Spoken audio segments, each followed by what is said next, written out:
טוב, agutevach, שבוע טוב, agutevach. We are starting the last couple of days of the year in the Jewish calendar, and we are about to start the Jewish New Year, Rosh Hashanah. Rosh Hashanah is known as Yom Hadin, the Day of Judgment.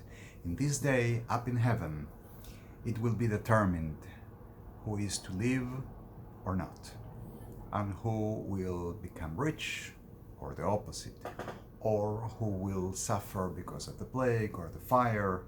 All of this is mentioned in Jewish sources and in the prayers in Rosh Hashanah. The story I am to tell tonight about the Baal Shem Tov from the book Shivchei haBaal Shem Tov is story number 43, and the title of the story is Dinim al ha'ir Sharigrod, the judgments of the trials from heaven, the decrees from heaven about on the city of Sharigrod, known as Shargorod or Shargorod in modern days. The author of the book begins by quoting or saying that he heard from Shemate me'arav de Kedasena, I heard from the rabbi of our community, Moreno Gedalia, our teacher Gedalia Zal, may his memory be for blessing. That quite a few times the Baal HaToldos, meaning Rabbi Yaakov Yosef of Polinoy, had the feeling, had the strong desire to travel to the land of Israel, to the Holy Land. And the Baal Shem Tov told him not to go. Then the Baal Shem Tov told him, this will be a sign, it would be a siman to you, that every time that you have this feeling like you want to go to Israel, the land of Israel, what's really happening is not that you are to go, it's not your mission to go, is that the Satan is playing a game on you. The city in which you are has dinim, has judgments on heaven, and the Satan wants to distract you. Instead of praying to release the city from the severity of the judgment, it will put your mind in wanting to go to the land of Israel, to the Holy Land, so your mind, your forces will be toward that, pursuing that goal, and you won't realize what you have to do in the place where you are. Once, Rabbi Yaakov Yosef of Polnoy was traveling to the Baal Shem Tov. He wanted to spend Sabbath in Mezhibush with the Baal Shem Tov, and apparently this story happens earlier in the week, right? He is traveling and he has to pass through the city of Sharigrod. We mentioned in story number 39 when he was the Rav of the city of Sharigrod, and when it became known that he was the follower of the Baal Shem Tov, that he held the ideas of the Baal Shem Tov, when the Mochiach of Polinoy came to visit, the city turned against him, and eventually they kicked him out of his position, and obviously he couldn't even spend Shabbos properly in the city. So he was still holding a grudge, he was resentful, he was still hurt, angry, and he didn't want us to have to stop in this city, but the horses were hungry, and it was time to let them go eat. So he went to a place where they could eat the hay, and he didn't even want to leave the couch where he was traveling. He wanted to just wait for the horses to eat and keep going. However, he got off and went into a place to stay for a little bit, an inn. And while he's inside, a very heavy rain began to fall. And these rains continue and went on for days and would not stop. By Thursday, he realizes that if the rains are not to stop, he's going to have to spend Shabbos in the city. So he immediately remembered what the Baal Shem Tov had told him, and he started praying. And he said, God Almighty, if what you want me is to stay in this city so I can pray to release the city from the dinim, from divine judgments, I will do so. And in that moment, the rain stopped. In other words, he realized this is the divine will, and the rains stop.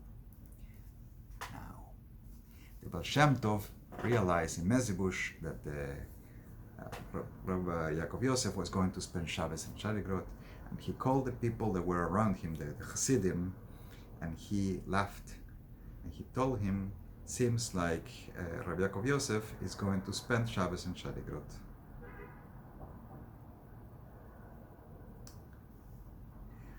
Obviously, Baal Shem Tov knows what's going on, and when he announced that Rabbi Yaakov Yosef was going to be there, he laughed further. After Shabbos, without the rains, Rabbi Yaakov Yosef got back in his couch, tied the horses, and took off to come to the Baal Shem Tov. And when he came, the Baal Shem Tov greeted him and laughed. He said to the Baal Shem Tov, Rabbeinu, why are you laughing? I was forced to stay Shabbos in the city of Sharigrod. And the Baal Shem Tov said, yes. And he said, I had to stay because of the rains would not stop.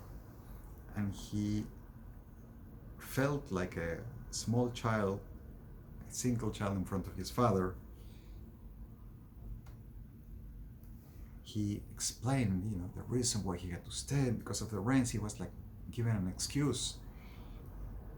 The Baal Shem Tov told him, do you think that when the Mochiach of Polinoi said that there was a cruz min hashamayim, was an announcement, a herald, a message from the heavens that the city would have to be destroyed, do you think he was lying? That was in story 39.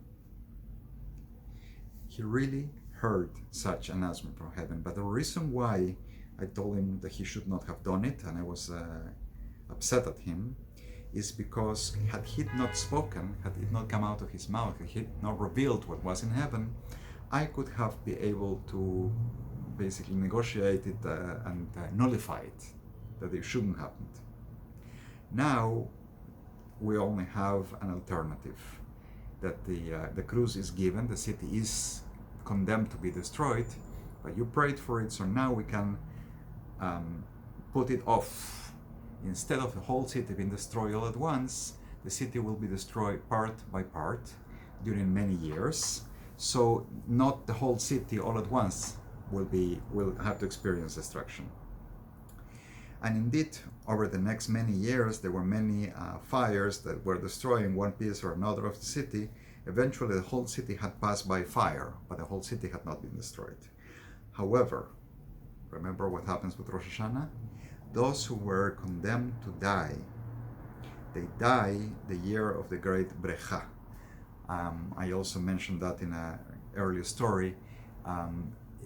8 years after the passing of the Baal Shem Tov, there was a major attack from the Haidamak Cossacks, and they attacked and provoked the communities to be, the Jewish communities to hide or run away. And many Jews went to the city of Uman, where the Cossacks attacked, defeated the defenses, and massacred the Jews of the city. So there, the people of Sharigrod, the Jews of Sharigrod, that were condemned to die, they died there. 2 years later, there was a magefa, there was a plague, an epidemic, and those who were going to die by the epidemic died then.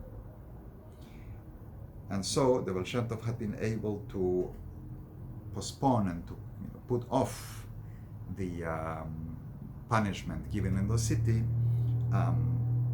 for a lengthy amount of time, to allow for Jews to survive and to keep up.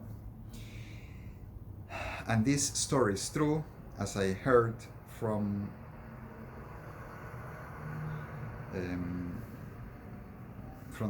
the Rav of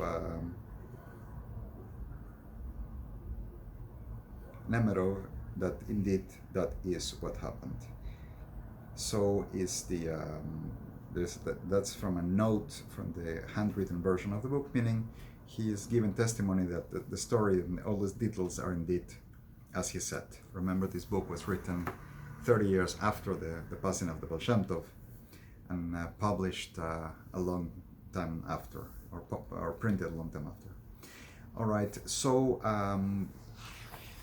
there is still a positive message as Rosh Hashanah is coming, and we should not say or speak about the bad things, the punishments from heaven, but rather concentrate on the good things, and with happiness and with joy. We should welcome the new year. We should pray in Rosh Hashanah. We should eat the apple and the honey, listen to the shofar, and we should experience a sweet year. All the gezeros, all the dinim, all the judgments from heaven should actually go only for the good. And we should all be celebrating a year from now that we had a good and sweet year.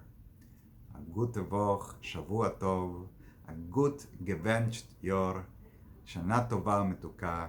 May it be a year of goodness, a year of sweetness, a year of blessings.